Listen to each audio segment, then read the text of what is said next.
My parents fell for my sister's lie that I stole from them and cut me off fully. Years later The day my parents looked at me like a criminal, not disappointed, but cold, that's the day my world shattered. And all it took was one lie from my sister to set off a decade of unavoidable betrayal. We lived in a quiet suburban home, the kind where nothing truly bad ever happened. But beneath the surface, a chilling dynamic was already poisoning everything. I was 17, a quiet kid who stayed out of trouble, got decent grades. My dad, Robert, was a factory foreman, my mom, Sarah, worked part-time at the library. Then there was Olivia, my older sister, the golden child.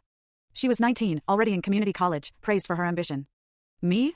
I was just Ethan. Always a step behind in their eyes. We used to be close. Olivia walked me home from school, ruffled my hair, snuck me snacks. But things changed. Maybe it was the way our parents doted on her, praising her mediocre achievements while ignoring mine. Maybe it was her apparent enjoyment of the power she held, knowing they'd always believe her first. Or maybe it was just who she was, and I was too young to see it. The first crack appeared on a rainy Tuesday in September. I came home drenched, dropped my backpack. My parents were in the kitchen, too quiet. Olivia sat at the table, arms crossed, a smug look on her face, like she was waiting for a show. Ethan, Mom said, not looking up. We need to talk. That classic harbinger of doom. Okay, I said cautiously, my eyes flicking between them. What's going on?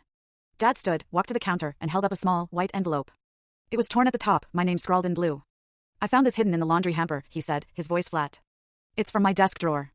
It had $300 in it. My stomach dropped. What? I've never seen that before. Olivia stood then, her voice calm, composed, like a practiced witness.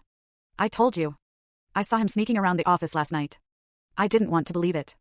I wasn't in your office. I shot back, heat rising to my face. Why would I take your money? Mom finally looked up, her eyes heavy with disappointment. We're not stupid, Ethan. You're the only one who would have known where Robert keeps his spare cash. But I didn't. Just admit it. Olivia interrupted, folding her arms tighter. It's pathetic you're lying. You've always been jealous of me. Maybe this was your way of getting even. Jealous. That word hit me like a slap. Jealous of what? Her constant manipulation? The way she twisted every situation to her advantage? I didn't do it, I said again, this time quieter. Not because I doubted myself, but because I realized in that moment that it didn't matter what I said. The decision had already been made. That night, my parents didn't sit with me at dinner. Olivia smirked across the table. Mom and Dad ate in stony silence. My plate remained untouched. By the end of the week, Dad changed the locks on his office. Mom took away my laptop, saying I couldn't be trusted. I wasn't grounded, exactly, but the message was clear. I was a liability. Olivia, meanwhile, was showered with praise. Thank you for being honest. It took courage to speak up. You're such a good example for Ethan. I started spending more time at the library, claiming group projects, just to stay out of the house. I knew I was walking on eggshells. I stopped asking for rides, stopped speaking unless spoken to. I learned to make myself bottom left of screen, click full story.